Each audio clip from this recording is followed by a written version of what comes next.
O Brasil exporta muitos jogadores internacionalmente, né? O Brasil tem muitos bons jogadores e, obviamente, que gera interesse de outros países e eles são transferidos para outros países. Mas o Brasil está exportando bem, os jogadores estão rendendo bem nos países.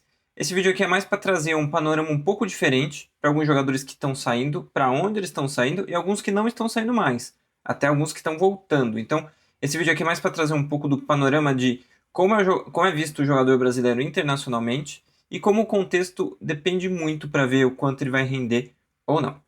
Olá pessoas, eu sou Rodrigo Seixas, estou aqui em mais um vídeo do PFQL para falar sobre futebol, trazer um lado mais analítico. Esse aqui não vai nem ter tanto campo e bola, apesar de que sempre tem um pouco disso. Aqui é mais para a gente entender como o mercado internacional enxerga o jogador brasileiro e como ele está sendo aproveitado fora do país. Esse vídeo aqui vai ter muitos dados, né, muitas informações, então eu vou separar ela e vou explicando ela aos poucos para a gente poder entender um pouco o que tudo isso quer dizer. Aqui a gente tem os valores de transferências gasto com jogadores vendidos entre o mundo todo de 2016 até o ano passado, até 2025. Aqui é todo acumulado e quanto cada jogador de cada nacionalidade gerou de dinheiro. Em primeiro lugar está a França, com 3,9 bilhões de euros. Em segundo lugar está o Brasil, com 2,6 bilhões de euros. Depois tem Espanha, Portugal, Holanda, Inglaterra, Argentina, Alemanha, Itália e Bélgica. É curioso a gente ver o Brasil ali em segundo e a França em primeiro, mas eu acho que aí tem um detalhe bem importante, que a França, nos últimos anos, ela trabalhou muito em desenvolvimento de jovens jogadores, até por isso que a França vai tão bem em mundiais, né? E tem tantos jogadores bons e melhores do mundo. Você tem o Mbappé, o Dembélé, e toda essa geração de jogadores aí, que não só tem destaque nos times, como também na seleção, por isso a seleção foi para duas finais de Copa seguida, né? Porque teve um desenvolvimento muito grande em categoria de base, e a Liga Francesa é uma liga muito para desenvolver jovens jogadores. Porque você tem o PSG, que também tem jovens jogadores, o elenco do PSG é um dos mais jovens da Liga dos Campeões. Mas além do PSG, quase toda a liga é de jogadores jovens, né? Então, às vezes da franceses, às vezes da África, da Ásia, de outros lugares, né? A Ásia costuma ir um pouco mais para a Alemanha, mas também.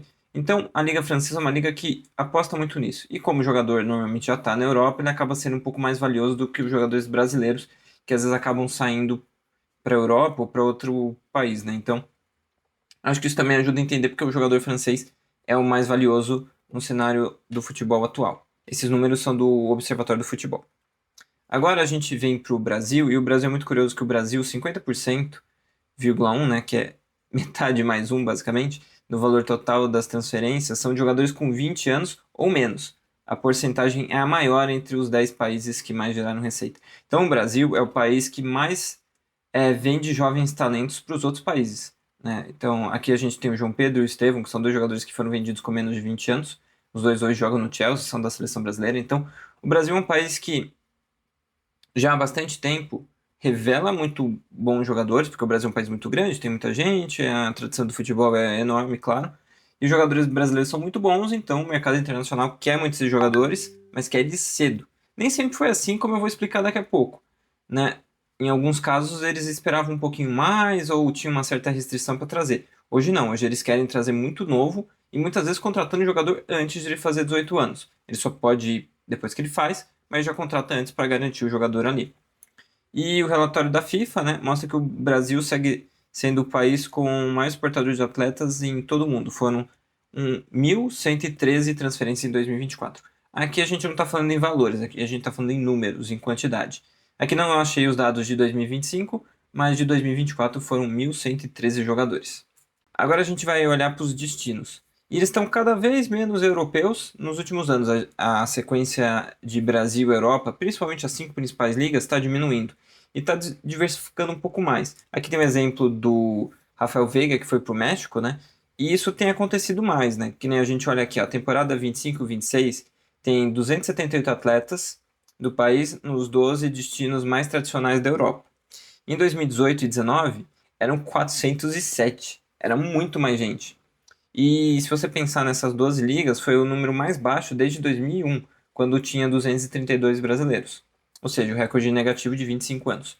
Isso é uma matéria que eu peguei do jornal O Globo, de agosto de 2025. Então, você vê que os mercados de fora da Europa têm dinheiro também, e conseguem atrair esses jogadores brasileiros, que não vão, às vezes, necessariamente por competição técnica, né?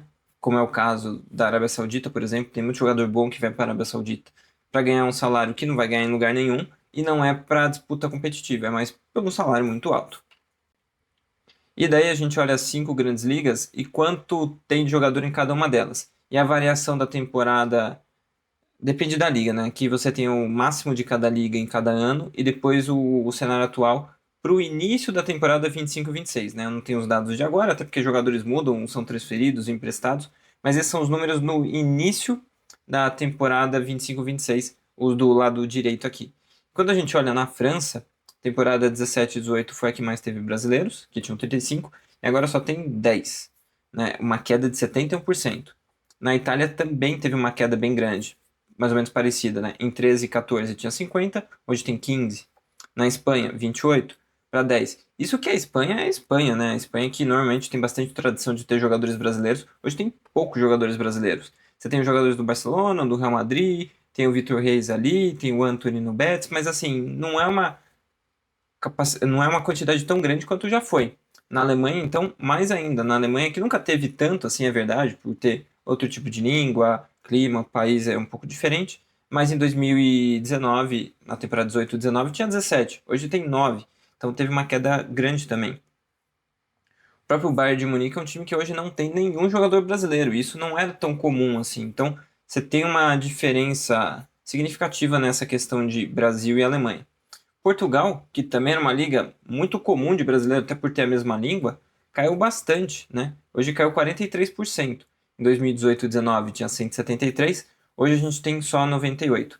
Então, caiu também. Agora a gente vai para a Liga Turca e também caiu. Na temporada 21 tinha 2021 tinha 37, hoje tem 26, 29%. E agora só tem 2 ligas que subiram. E aí a gente entende 2 sentidos dessas 2 ligas. A Rússia, que foi de 11 na temporada 2021 para hoje, quando tem 28, e da Inglaterra, que foi de 13 para 32. O caso da Rússia é que alguns times da Rússia ali passam a ter um dinheiro bem alto, vem no mercado brasileiro porque sabe que o jogador brasileiro é bom, e oferece salários muito altos para esses jogadores. Que é o caso desse período para cá. Foi o Claudinho para lá, foi o John para lá, que saíram do Red Bull Bragantino. Tem o Gerson que foi para lá, tem o Nino também que foi para lá. Teve vários jogadores que saíram daqui e foram para lá, ganhando um salário muito alto, mas ao mesmo tempo, principalmente agora, que eles estão com a restrição da FIFA por causa dos conflitos que eles estão tendo com a Ucrânia, eles não disputam competições internacionais. Então o jogador vai lá, só joga um campeonato russo, mas teve esse crescimento porque é um país que paga muito para jogador brasileiro, então acaba tendo essa ida de jogadores para lá. E o caso da Inglaterra é diferente, porque a Inglaterra passou a ter muito dinheiro a partir dos últimos anos, e agora os times médios e pequenos da Premier League têm dinheiro para contratar jogadores e pagar salários maiores do que de Série A de Campeonato Brasileiro. Então você pega o Ryan, que vai para o Bournemouth, que é um time de meio de tabela da Premier League. Ele tem um dinheiro suficiente para gastar uma boa grana e contratar o jogador para ser um dos titulares do time e jogar ali. Eu já vou falar mais sobre o contexto do Ryan lá para frente. Mas você tem uma Premier League com os times de meio de tabela que são mais fortes do que muitos times franceses, italianos, espanhóis, alemães. Eles têm mais dinheiro do que esses clubes. Isso sem falar no Big Six, né? Mas os times de meio, e até da parte de baixo da tabela, dependendo do ano, tem um potencial muito grande de contratar jogadores porque é uma liga com muito dinheiro. Nem sempre dá certo o jogador brasileiro ir para lá. Mas é uma liga que tem muito dinheiro e consegue atrair muito jogador brasileiro para lá. E em muitos casos dá certo. E tem algumas outras ligas que estão tendo bastante jogadores brasileiros também. Se as 5 grandes ligas não tem mais tantos quanto tinham antes a MLS passou a ter mais brasileiros, né? Agora são 33 brasileiros por lá. No Oriente Médio, você tem Arábia Saudita, Emirados Árabes e Catar, que acabam trazendo muitos jogadores. E tem a Indonésia, que cresceu muito, né? Hoje você tem 66 jogadores jogando na Indonésia. Esse aqui é o Bruno Tubarão, que joga no Persija. O Persija, inclusive, tem um técnico brasileiro, que é o Maurício Souza. Então, a Liga Indonésia apostou muito no mercado brasileiro, tanto de jogadores quanto de treinadores, e uma coisa leva a outra, né? Você tem um treinador, ele conhece um jogador brasileiro, o cara vai para lá, e é uma liga que paga bem também, então os caras acabam indo para lá. Não jogadores de nível 1, né, de campeonato brasileiro, ou que podem ter um potencial de ir para grandes times da Europa, mas esses jogadores de Série B e fim de tabela de Série A acabam indo para lá e às vezes ganhando salários melhores em condições boas de trabalho ali para ir para lá. E a Coreia do Sul também. A Coreia do Sul também tem 34 brasileiros. Mais do que muito dessas ligas aqui, se você for ver, né? Mais do que quase todas as ligas. Só Portugal, Rússia, Inglaterra e talvez Turquia ali conseguem competir. As outras quatro aqui estão muito longe. Quando a gente olha para o passado, né, em 1990 e começo dos anos 2000, você tem o Ronaldinho Gaúcho que vai para o PSG, tanto que a Copa do Mundo de 2002, enquanto ela acontece, ele ainda é jogador do PSG. Tem o Ronaldo que vai para o PSV e o Romário vai para o PSV. Mas por que acontecia de eles irem para esses clubes e não para um Barcelona da vida direto? É porque tinha uma questão que é a Lei Bosman. Até o início dos anos 90, as equipes, principalmente da Espanha, Itália, esses principais países, eles tinham um limite de jogador estrangeiro por equipe. Em alguns casos era só 3. Então, se você tinha que ter 3 jogadores estrangeiros, você tinha que apostar muito nesses 3 estrangeiros. Eles tinham que ser os 3, basicamente os 3 melhores do time. Então, o estrangeiro tinha que ser muito bom. Como o Milan tinha o Gullit, o Van Basten e o Rijkaard. Então, esse era um time que tinha 3 estrangeiros, mas apostava em 3 caras que eram muito bons. A Inter também tinha os alemães, então você vai indo para alguns times que tinham jogadores específicos. E o Barcelona até chegou a contratar tanto o Ronaldo como o Romário. Mas já quando tinha uma certeza que depois de eles passarem pela Holanda, eles eram caras que eram mais garantidos de que iam render nos times deles. Então, tinha às vezes esse pequeno delayzinho assim para contratar o cara, para ele não ir direto, porque o jogador custava caro, né? Era uma aposta, então eles precisavam, ou melhor, preferiam ver ele jogar em outro time europeu para ver se eles se adaptavam bem à Europa para depois contratar eles. Só que isso muda em 1995 com a Lei Bosman. O que acontece? O Bosman era um jogador que brigou por isso e ele conseguiu a liberação de duas coisas. O fim do passe, porque quando um clube tinha o passe do jogador, mesmo quando o contrato dele se encerrava, ele continuava sendo jogador daquele clube. O período, né? Sei lá, o jogador tem contrato de 5 anos com o clube, passou os 5 anos, hoje ele pode assinar com qualquer clube, sem nenhuma taxa de transferência, ele fica livre para escolher o time que ele quiser, de qualquer país e qualquer sentido. Antes não, antes o passe ainda era do clube, então o clube tinha o direito de receber o valor desse passe, né, do jogador, mesmo se ele ainda não tivesse mais contrato. Isso acabou, então ficou mais fácil para o jogador mudar de clube. E teve uma coisa importante que foi o fim da cota de estrangeiro. Passou a ter os jogadores comunitários, né? Que foi proibida a limitação do número de jogadores de países membros da União Europeia nas escalações dos times europeus. Aí você fala, tá bom, mas o que isso mudou em relação aos jogadores brasileiros? Duas coisas. Primeiro, que os sul-americanos passaram a ter uma participação maior na Europa para quem tinha ascendência europeia, né, melhor dizendo, quem era ascendente de algum europeu. Isso é fácil, né? Na América do Sul você tem muita gente que tem ascendência. Ou então você trazia o jogador sul-americano, ele ficava um tempo na sua liga e depois você criava uma dupla nacionalidade dele por estar trabalhando tanto tempo naquele país, por ter algumas questões ali que você também consegue transferir um jogador, mesmo que ele não tenha nenhuma ascendência, a ser um jogador estrangeiro também. E com isso você foi criando times muito mais internacionais na Europa.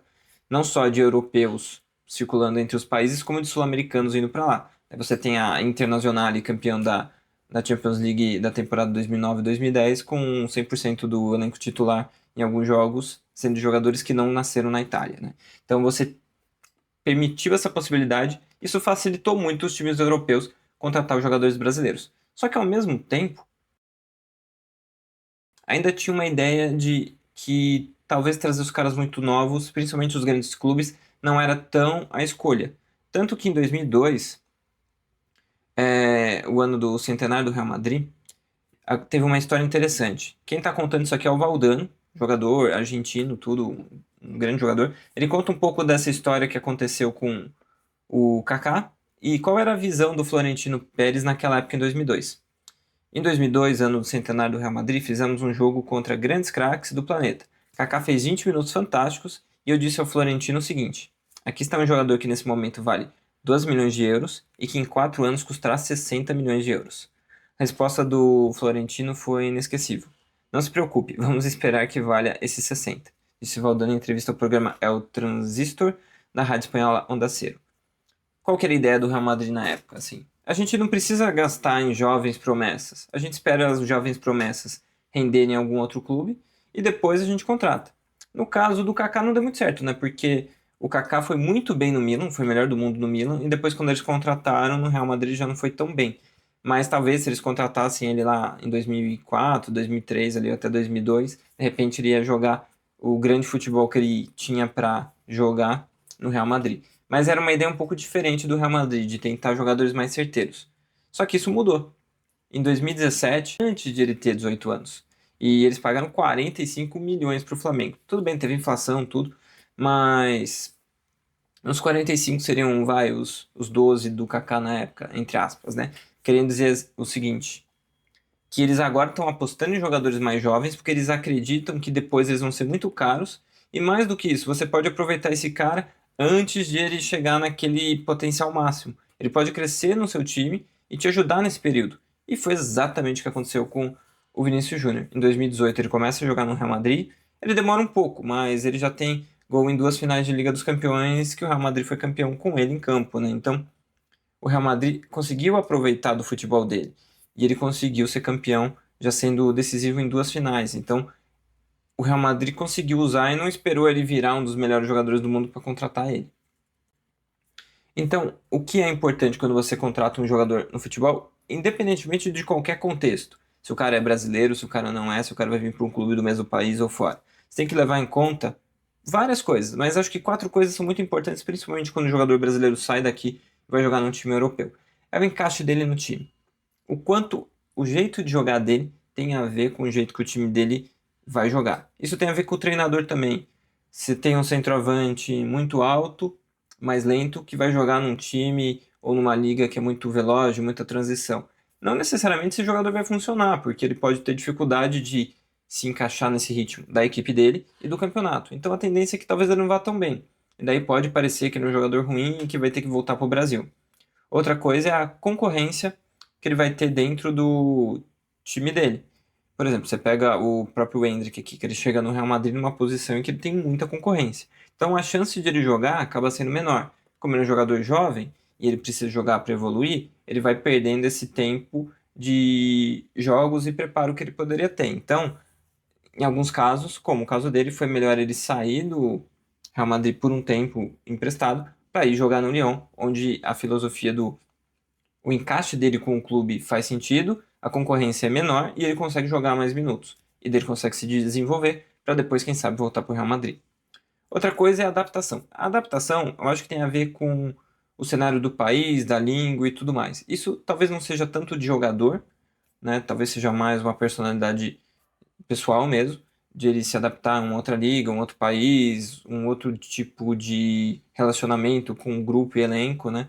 Alguns vão ter isso mais fácil, outros não. Alguns vão para um elenco onde tem vários brasileiros, então é mais fácil você se adaptar. Então isso vai depender muito do jogador. Mas acho que é importante levar em conta isso também, para ver o quanto o cara vai se sentir à vontade dentro daquilo. E por último, a filosofia geral, né? Do clube, da relação dele com o jogador, da relação dele com a cidade e tudo mais. O quanto tudo isso vai encaixar. Porque não adianta ele chegar num clube que tem uma filosofia que é muito diferente da dele pessoal, da dele como jogador. Isso talvez acabe atrapalhando um pouco o relacionamento dele com todo o contexto. Então, acho que o contexto é muito importante quando o jogador brasileiro sai daqui e vai para um time europeu. Se ele não funciona lá, não quer dizer que ele seja ruim. Ele só está, provavelmente, num contexto em que não favorece. E daí, eu vou exemplificar três jogadores que eu acho que ninguém pode dizer que eles são ruins, mas todo mundo pode dizer que no contexto em que eles não estavam sendo tão bem aproveitados e acabaram saindo.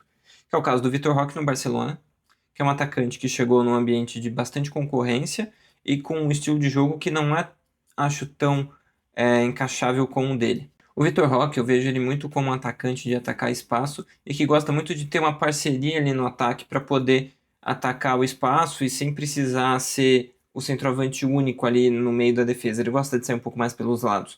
Então, quando você tinha um Barcelona que só tinha um atacante único, num ambiente diferente, num estilo de jogo muito mais de posse de bola e atacar o campo adversário com um bloco recuado, ele teve dificuldade de se adaptar.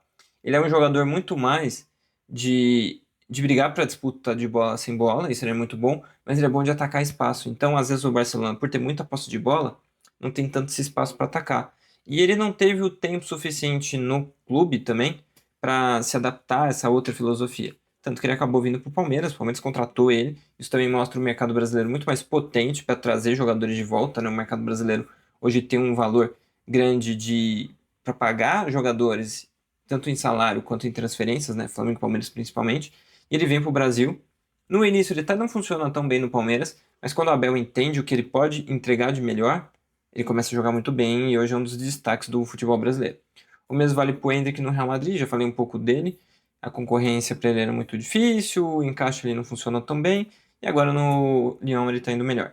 E o outro é o Pedro, que na Fiorentina não funcionou, não conseguia jogar, jogou muito pouco, uma liga diferente, uma adaptação diferente. Na época ele saiu do Fluminense e vai para lá.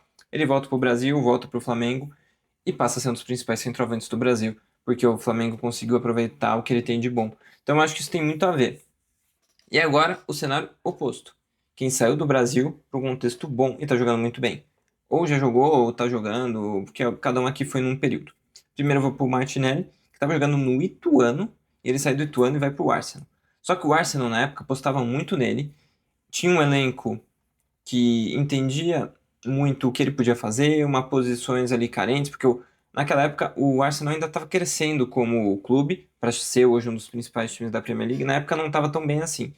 Tudo bem, ainda falta ganhar uma Premier League, mas hoje está rendendo muito mais. E ele era um jogador que chegava com uma aposta grande, num clube em que entendia bastante o que queria dele, como queria dele, e ele funcionou desde o primeiro momento. Tudo bem, ele nunca foi o principal jogador da equipe, nunca foi 100% titular, mas ele sempre foi muito bem aproveitado e é até hoje, porque ele está num ambiente que funciona muito bem. Assim como foi o Gabriel Jesus quando ele chegou no Manchester City. Tudo bem, ele já saiu, inclusive é parceiro do Martinelli, né, os Gabriéis lá do Arsenal, mas ele, no momento em que ele chega no City, ele chega muito bem. Porque o Pep Guardiola sabia exatamente o tipo de jogador que ele era e o tipo de trabalho que ele precisava fazer no time dele. Então ele chega muito bem, marca muitos gols, ajuda muito o time como ponta, como centroavante, como segundo atacante. Ele fez várias posições ali no Barcelona, no Manchester City e funcionou muito bem com o Pep Guardiola, porque ele sabia exatamente o jogador que ele tinha e ele se sentiu muito confortável lá, porque também tinha brasileiros, tudo deu muito certo. Depois de um tempo ele passou a não ser mais tão importante no time, acabou saindo, teve também uma série de lesões ali, então teve todo um contexto que depois já não era mais tão favorável, mas no momento que foi, ele foi muito bem. E agora a gente vai falar do Ryan, né? O Ryan é um jogador que sai do Vasco, ainda muito jovem, ainda muito cedo assim, e ele vai para um time de meio de tabela da Premier League, mas ele começa já jogando muito bem. Porque o Bournemouth é um time que aposta muito em jovens jogadores e sabe exatamente os jogadores que está contratando. O Semenyo acabou de ser vendido do Bournemouth pro City e é um jogador que jogava na posição mais ou menos parecida com a que o Ryan veio. Então o encaixe parecia natural. E foi, tanto que está funcionando muito bem. E eu acho que ele é um evidente caso de quanto o contexto potencializa um bom jogador no clube certo. E tem essa imagem aqui que eu acho muito curiosa, né, que é o contexto bom versus o contexto ruim. Aqui embaixo, olhando aqui com o canto do olho, aqui na rabo de olho, como dizem alguns, ele está olhando o Ryan. Esse jogador aqui é o Arias, que agora está no Palmeiras. A história do Arias e do Ryan são quase que opostas, né? Porque o Ryan ele chega muito bem no Bournemouth, como eu já falei, dá tudo certo, e o Arias não. Tudo bem, o Arias não é brasileiro, ele é colombiano, mas ele jogava no Fluminense, estava jogando muito bem, ele sai do Fluminense porque ele quer jogar na Premier League e chega lá. Só que o time dele é o pior time da Premier League, mas é muito ruim, assim, a temporada do Wolverhampton é uma das piores temporadas de um time na Premier League de todos os tempos, com um treinador que chegou, quando ele chegou já saiu, então ele também não tinha mais o mesmo treinador. Ele só fez um gol pelo Wolverhampton, mas quando ele, até entrevistado na coletiva do Palmeiras, ele fala que o jogador que mais tinha feito os gols pelo clube na Premier League tinha feito dois. Então era um contexto totalmente desfavorável para ele. E a chance de ele render lá era pequena. Tanto que ele percebeu que não ia dar muito certo lá, o Palmeiras tentou contratar ele ali, ele viu que era uma possibilidade de voltar num contexto bom, que acho que o contexto do Palmeiras é perfeito para ele. Ele também percebeu isso. Claro, recebeu. O Palmeiras pagou um bom dinheiro para ele e para o Wolverhampton para ele vir, mas o contexto mudava. Então acho que aqui fica bem claro, né? O contexto bom para o Ryan e o ruim para o Arias. Então, espero que vocês tenham gostado do vídeo aqui. O vídeo aqui é muito mais para a gente pensar sobre como os times internacionais veem os jogadores brasileiros, como os jogadores brasileiros podem ver o cenário europeu. Hoje já tem muito mais jogador que às vezes desiste de ir para fora e fica mais tempo por aqui, às vezes ganhando bons salários também, às vezes escolhendo ligas de outros países também. O México é uma possibilidade. É, a Ásia também acaba tendo jogadores, no próprio Oriente Médio. Então, o futebol brasileiro hoje tem bastante jogador em vários lugares, como praticamente sempre teve. Só que os 5 primeiras ligas têm menos, a não ser a Premier League, que acaba sendo hoje a liga que mais tem dinheiro. Então é isso, espero que vocês tenham gostado. Até o próximo vídeo e valeu!